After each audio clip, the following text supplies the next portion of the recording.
ವರಮಹಾಲಕ್ಷ್ಮಿ ಹಬ್ಬದ ದಿನ 3 ಅರಿಶಿಣದ ಕೊಂಬಿನಿಂದ ಈ ಚಿಕ್ಕ ಕೆಲಸ ಮಾಡಿದರೆ ವರ್ಷ ಪೂರ್ತಿ ಹಣದ ಲಾಭ, ಕಾರ್ಯಸಿದ್ಧಿ, ಲಕ್ಷ್ಮಿ ಹಾಗೂ ಗುರುವಿನ ಕೃಪೆಯಿಂದ ಮುಟ್ಟಿದ್ದೆಲ್ಲ ಬಂಗಾರವಾಗುತ್ತದೆ.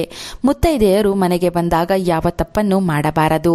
ಮಹಾಲಕ್ಷ್ಮಿ ಮನೆಗೆ ಬರಲು ಹಬ್ಬದ ದಿನ ಯಾವ ಕೆಲಸಗಳನ್ನು ತಪ್ಪದೆ ಮಾಡಬೇಕೆಂದು ಈಗ ತಿಳಿಯೋಣ. ಜಗತ್ತಿಗೆ ಐಶ್ವರ್ಯವನ್ನು ಕರುಣಿಸಿ ರಕ್ಷಿಸುವ ದೇವಿ ಮಹಾಲಕ್ಷ್ಮಿಯು ವರಮಹಾಲಕ್ಷ್ಮಿಯಾಗಿ ಹಬ್ಬದ ದಿನ ನಮ್ಮೆಲ್ಲರ ಮನೆಗೆ ಬರುತ್ತಾಳೆ.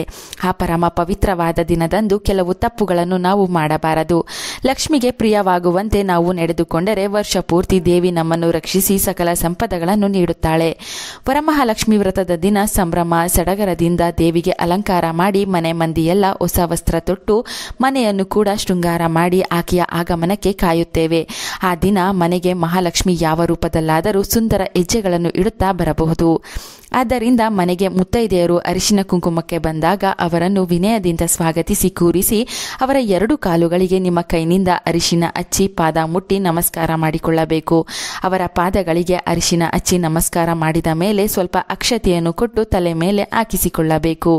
ಮನೆಗೆ ಮುತ್ತೈದೆಯರು ಮಕ್ಕಳು ಯಾರೇ ಬರಲಿ ಹಬ್ಬದ ದಿನ ಅವರನ್ನೇ ಮಹಾಲಕ್ಷ್ಮಿ ಸ್ವರೂಪದಲ್ಲಿ ಸತ್ಕರಿಸಬೇಕು. ದೇವಿಯು ಇದರಿಂದ ಸಂತಸಗೊಂಡು ಸಕಲ ಕೋರಿಕೆಗಳನ್ನು ನೆರವೇರಿಸುತ್ತಾಳೆ. ಚಿಕ್ಕ ಮಕ್ಕಳು ತಾಯಿಯೊಂದಿಗೆ ಬಂದಿದ್ದರೆ ಅವರಿಗೂ ಪಾದಗಳಿಗೆ ಅರಿಶಿನ ಹಚ್ಚಿ ತಿನ್ನಲು ಸಿಹಿಯನ್ನು ನೀಡಿ.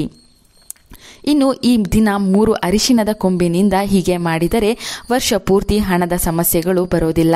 ನಿಮಗೆ ವಿಪರೀತ ಸಾಲದ ಸಮಸ್ಯೆ, ವ್ಯಾಪಾರ ನಷ್ಟ, ಸದಾ ಕೈನಲ್ಲಿ ದುಡ್ಡು ನಿಲ್ಲದೆ ಇರುವುದು, ಆರ್ಥಿಕ ಸಂಕಷ್ಟಗಳು ಹೆಚ್ಚಿದ್ದರೆ ಈ ಬಾರಿ ವರಮಹಾಲಕ್ಷ್ಮಿ ಹಬ್ಬದ ದಿನ ದೇವಿಯ ಮುಂದೆ ಪೂಜೆಯಲ್ಲಿ 3 ಅರಿಶಿಣದ ಕೊಂಬು ಹಾಗೂ ಅರಿಶಿಣದ ದಾರವನ್ನು ಇಟ್ಟು ಪೂಜಿಸಬೇಕು.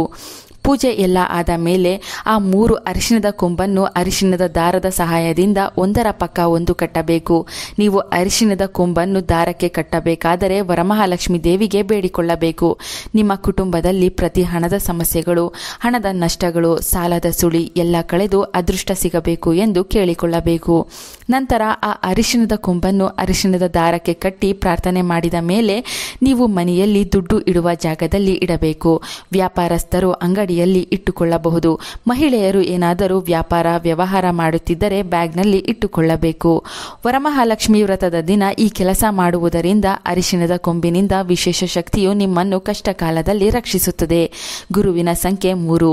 ನೀವು ವ್ರತದ ದಿನ 3 ಸಂಖ್ಯೆಯಲ್ಲಿ ಅರಿಶಿಣದ ಕೊಂಬನ್ನು ಪೂಜಿಸಿದರೆ ಗುರುವಿನ ಅನುಗ್ರಹ ಸಿಗುತ್ತದೆ. ಗುರು ಅಂದರೆ ಅರಿಶಿಣ. ಮಹಾಲಕ್ಷ್ಮಿ ಹಾಗೂ ಗುರುವಿಗೆ ಇಷ್ಟವಾದ ಬಣ್ಣವೆಂದರೆ ಅದು ಅರಿಶಿಣದ ಬಣ್ಣ. ವರಮಹಾಲಕ್ಷ್ಮಿ ವ್ರತದ ದಿನ ಯಾರ ಮೇಲೂ ಕೋಪ ಮಾಡಿಕೊಳ್ಳಬಾರದು. ಮನೆಯಲ್ಲಿ ಕೋಪ ಜಗಳ ಮಾಡಿಕೊಂಡು ಅಮ್ಮನವರ ವ್ರತ ಮಾಡಬಾರದು. ಬದಲಾಗಿ ತಿಳಿ ಮನಸ್ಸಿನಿಂದ ಮಹಾಲಕ್ಷ್ಮಿ ದೇವಿಗೆ ಶುದ್ಧ ಭಕ್ತಿಯನ್ನು ಅರ್ಪಿಸಿ ಪೂಜಿಸಬೇಕು. ವರಮಹಾಲಕ್ಷ್ಮಿ ಹಬ್ಬದಲ್ಲಿ ದೇವಿಗೆ ಯಾವ ನೈವೇದ್ಯ ಮರೆತರೂ ಹಾಲನ್ನು ಮರೆಯಬಾರದು. ಕ್ಷೀರಸಾಗರದಿಂದ ಬಂದ ಮಹಾಲಕ್ಷ್ಮಿ ದೇವಿಗೆ ಕ್ಷೀರವನ್ನು ಮರೆಯದೆ ಅರ್ಪಿಸಬೇಕು.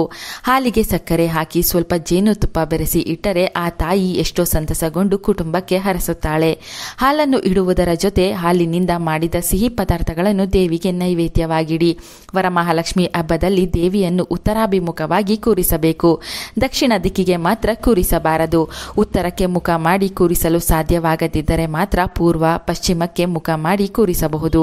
ಅಮ್ಮನವರ ಪೂಜೆಯಲ್ಲಿ ಪ್ಲಾಸ್ಟಿಕ್ ವಸ್ತುಗಳನ್ನು ಹೆಚ್ಚಾಗಿ ಅಲಂಕಾರಕ್ಕೆ ಬಳಸಬೇಡಿ. ಕಠಿಣ ಉಪವಾಸವನ್ನು ವ್ರತದ ದಿನ ಮಾಡಬೇಡಿ. ಉಪವಾಸ ಮಾಡುವ ಉದ್ದೇಶ ನಿದ್ರೆ, ಆಲಸ್ಯ, ದೇಹಭಾರ ಆಗಬಾರದು ಎಂದು ನೀವು ನೀರನ್ನು ಕೂಡ ಸೇವಿಸದೆ ಕಠಿಣ ಉಪವಾಸ ಮಾಡಿ ಪೂಜೆ ಮಾಡಿದರೆ ದೇವಿಗೂ ಮನಸ್ಸು ಭಾರ ಎನ್ನಿಸುತ್ತದೆ. ಹಾಲು ಹಣ್ಣನ್ನು ಸೇವಿಸಿ ಅಲ್ಪ ಆಹಾರ ಸೇವಿಸಿ ವರಮಹಾಲಕ್ಷ್ಮಿ ದೇವಿಗೆ ಪೂಜೆ ಮಾಡಿಕೊಳ್ಳಿ. ವರಮಹಾಲಕ್ಷ್ಮಿ ವ್ರತವನ್ನು ಮುಟ್ಟಾದವರು, ಸೂತಕ ಇದ್ದವರು ಮಾಡಬಾರದು. ಕೆಲವರು ಮುಟ್ಟಾಗಿ 4ನೇ ದಿನ ಆಗಿರುತ್ತದೆ, 5ನೇ ದಿನ ಪೂರ್ಣಗೊಂಡಿರುವುದಿಲ್ಲ. ಮನೆಯವರಿಗೆ ಹೇಳದೆ ಬೈಯುತ್ತಾರೆ ಎನ್ನುವ ಭಯಕ್ಕೆ ಪೂಜೆಯ ಸಿದ್ಧತೆ ಮಾಡಿಕೊಳ್ಳುತ್ತಾರೆ. ಈ ತಪ್ಪನ್ನು ಎಂದಿಗೂ ಮಾಡಬಾರದು.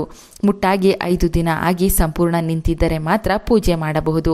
ವರಮಹಾಲಕ್ಷ್ಮಿ ಹಬ್ಬದ ದಿನ ಲಕ್ಷ್ಮಿಯನ್ನು ಹೇಗೆ ಪೂಜಿಸುತ್ತೀರೋ ಅಷ್ಟೇ ತುಳಸಿ ಮಾತೆಯನ್ನು ಪೂಜಿಸಬೇಕು. ಆಗ ಮಾತ್ರ ಇಡೀ ವಿಷ್ಣು ಕುಟುಂಬದ ಅನುಗ್ರಹ ಪ್ರಾಪ್ತಿಯಾಗುತ್ತದೆ. ಮಹಾಲಕ್ಷ್ಮಿ, ಮಹಾವಿಷ್ಣು, ತುಳಸಿ ಮಾತೆ ಈ ಮೂವರನ್ನು ವರಮಹಾಲಕ್ಷ್ಮಿ ಹಬ್ಬದ ದಿನ ಪೂಜಿಸಬೇಕು. ತುಳಸಿ ಗಿಡದ ಮುಂದೆ ರಂಗೋಲಿ ಬರೆದು ತುಪ್ಪದ ದೀಪಗಳನ್ನು ಬೆಳಗಬೇಕು. ವರಮಹಾಲಕ್ಷ್ಮಿ ವ್ರತದ ದಿನ ಕಪ್ಪು ಬಣ್ಣದ ವಸ್ತ್ರವನ್ನು ಧರಿಸಬಾರದು. ಕಪ್ಪು ಬಣ್ಣದ ವಸ್ತ್ರ ಬಿಟ್ಟು ಬೇರೆ ಯಾವುದೇ ಬಣ್ಣದ ಬಟ್ಟೆಗಳನ್ನು ನೀವು ಹಾಗೂ ಮನೆಯ ಮಕ್ಕಳು ಧರಿಸಬಹುದು. ಮನೆಯಲ್ಲಿ ಪುಟ್ಟ ಮಕ್ಕಳಿದ್ದರೆ ವರಮಹಾಲಕ್ಷ್ಮಿ ದೇವಿಯನ್ನು ಕೂರಿಸುವ ಪೀಠದ ಮೇಲೆ ಹೆಚ್ಚು ಗಮನವಹಿಸಿ. ಈ ದಿನ ಅಮ್ಮನವರಿಗೆ ಅತ್ಯಂತ ಪ್ರಿಯವಾದ ಬಿಲ್ಪತ್ರೆ ಎಲೆಗಳನ್ನು ಅರ್ಪಿಸಿ ಪೂಜಿಸಬೇಕು. ಮಹಾಲಕ್ಷ್ಮಿ ದೇವಿಗೆ ಬಿಲ್ಪತ್ರೆಗಳು ಪ್ರಿಯವಾದವು ಎಂದು ಎಷ್ಟೋ ಜನರಿಗೆ ತಿಳಿದಿಲ್ಲ.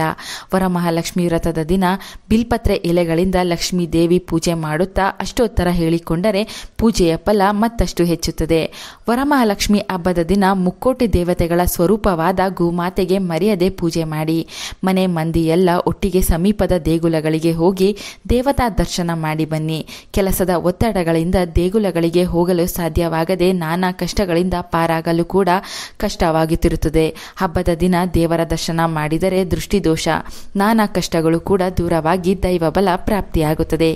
ಈ ವಿಶೇಷ ಮಾಹಿತಿ ಇಷ್ಟವಾದರೆ ತಪ್ಪದೆ ಚಂದನಾ ಲೋಕ ಯೂಟ್ಯೂಬ್ ಹಾಗೂ ಫೇಸ್ಬುಕ್ ಚಾನಲ್ ಅನ್ನು ಫಾಲೋ ಮಾಡಿ. ಎಲ್ಲರಿಗೂ ಈ ವಿಡಿಯೋ ಶೇರ್ ಮಾಡಿ. Thank you.